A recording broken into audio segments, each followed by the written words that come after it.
Trova un tesoro da 50.000 monete romane ad Arzachena, ma lo Stato gli nega ogni ricompensa. È la storia incredibile di Davide Azzara, un sub che oggi lancia un messaggio che sta facendo discutere tutta la Sardegna. L'onestà vale più di un premio in denaro? Io sono Matteo e ti ringrazio per essere qui sull'Isola Informa. Prima di scoprire perché lo Stato ha voltato le spalle a questo cittadino onesto, iscriviti e lascia un like per sostenere l'informazione libera in Sardegna. Tutto accade lungo la costa di Arzachena, a soli 100 metri dalla spiaggia di Capriccioli. Il 25 maggio 2023 Davide, un idraulico di 42 anni, scorge a 3 metri di profondità un deposito straordinario, 50.000 monete del IV secolo d.C. Da cittadino modello avvisa subito le autorità. Il Ministero della Cultura parla di un rinvenimento epocale. Davide spera nel premio previsto dalla legge, pari a 1/5 del valore del bene.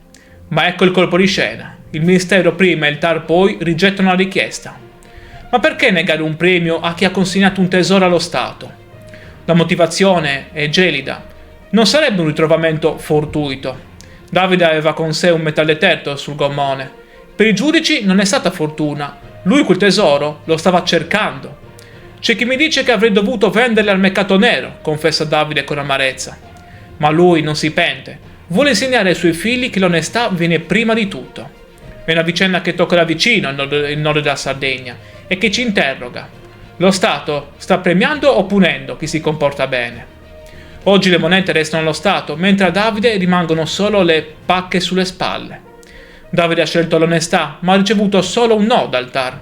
E tu? Se trovassi un tesoro, lo consegneresti sapendo di non ricevere nulla?